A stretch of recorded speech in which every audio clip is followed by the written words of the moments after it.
Charlie and the Chocolate Factory. Actually, I love the movie Charlie and the Chocolate Factory, so I bought this book.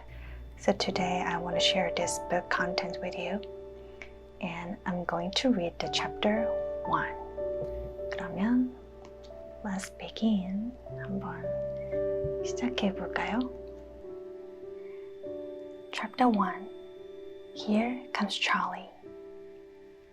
These two very old people are the father and mother of Mr. Bucket. Their names are Grandpa Joe and Grandma Josephine.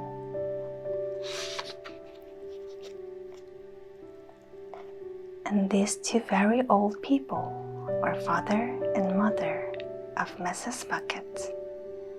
Their names are Grandpa George and Grandma Georgina. This is Mr. Bucket. This is Mrs. Bucket. Mr. and Mrs. Bucket have a small boy whose name is Charlie Bucket. This is Charlie. How do you do? And how do you do? And how do you do again? He's pleased to meet you.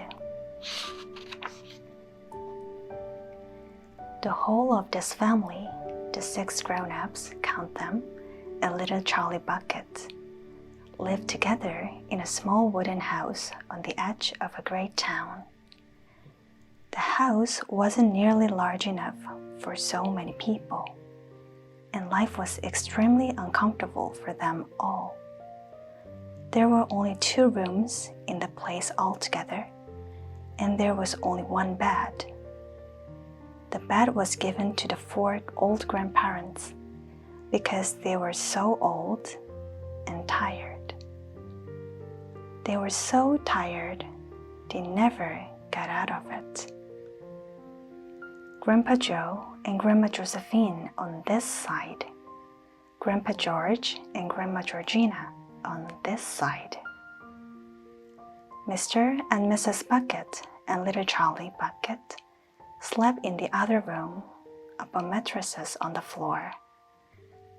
In the summertime, this wasn't too bad, but in the winter, freezing cold drafts blew across the floor all night long, and it was awful. There wasn't any question of them being able to buy a better house, or even 1 more bed to sleep in. They were far too poor for that. Mr. Bucket was the only person in the family with a job.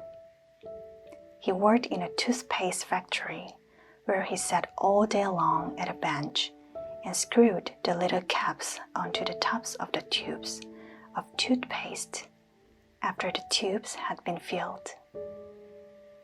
But a toothpaste cap screwer is never paid very much money, and poor Mr. Bucket, however hard he worked and however fast he screwed on the caps, was never able to make enough to buy 1/2 of the things that so large a family needed. There wasn't even enough money to buy proper food for them all. The only meals they could afford were bread and margarine for breakfast, boiled potatoes and cabbage for lunch, and cabbage soup for supper. Sundays were a bit better. They all looked forward to Sundays because then, although they had exactly the same, everyone was allowed a second helping. The Buckets, of course, didn't starve, but every one of them, the 2 old grandfathers, the 2 old grandmothers, Charlie's father, Charlie's mother, and especially little Charlie himself, went about from morning till night with a horrible empty feeling in their tummies. Charlie felt it worst of all, and although his father and mother often went without their own share of lunch or supper so that they could give it to him, it still wasn't nearly enough for a growing boy. He desperately wanted something more filling and satisfying than cabbage and cabbage soup. The one thing he longed for more than anything else was chocolate. Walking to school in the mornings, Charlie could see great slabs of chocolate piled up high in the shop windows, and he would stop and stare and press his nose against the glass, his mouth watering like mad.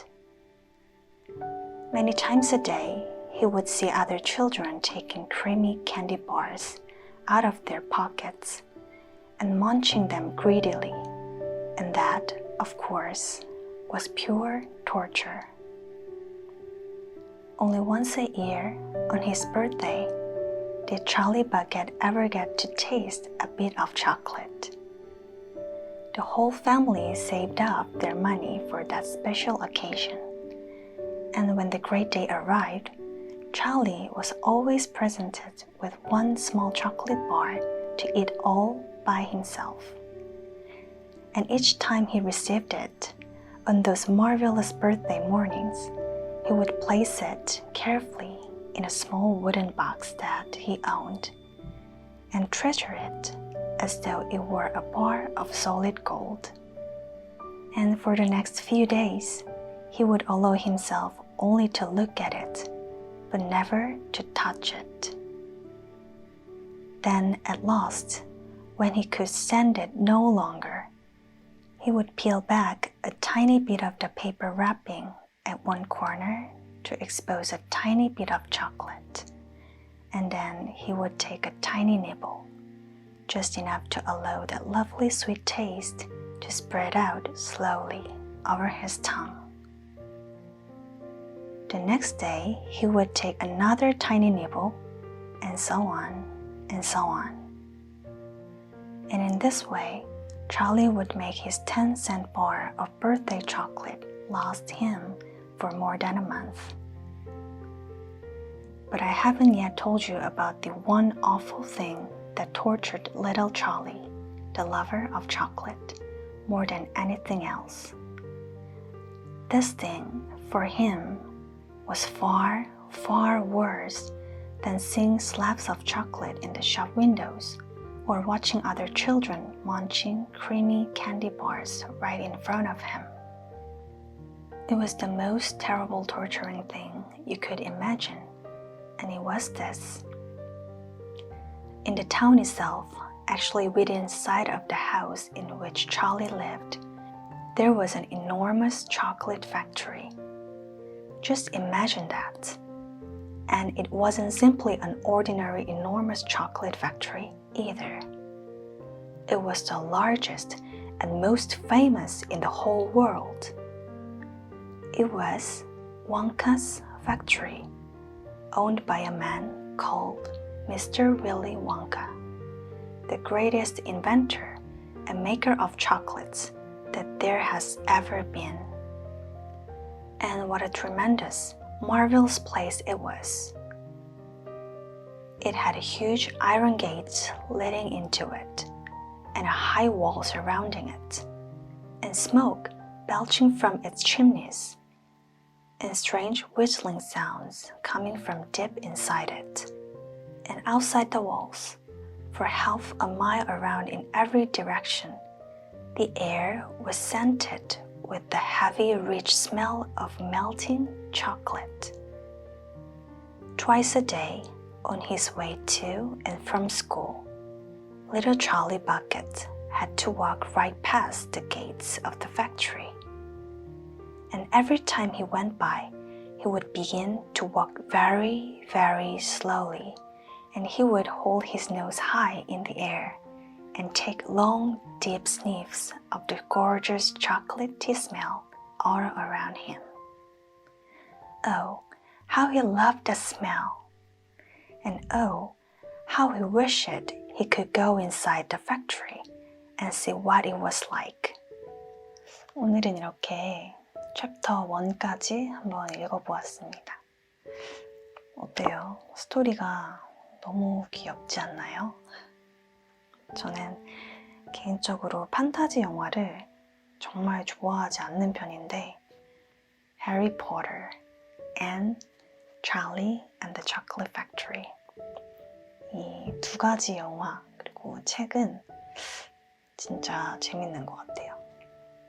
그래서 오늘 제가 굉장히 좋아하는 원서 Charlie and the Chocolate Factory 챕터 1 같이 읽어봤습니다. 혹시 이렇게 책 읽는 거 듣기 좋다, 더 듣고 싶다 하신다면 댓글로 이거 좋다 라고 얘기를 해주세요. 그럼 다음에 또 두 번째, 세 번째 ASMR 영상 만들어 보도록 하겠습니다. 그럼 여러분 오늘도 좋은 밤 되시고 Good night. Bye.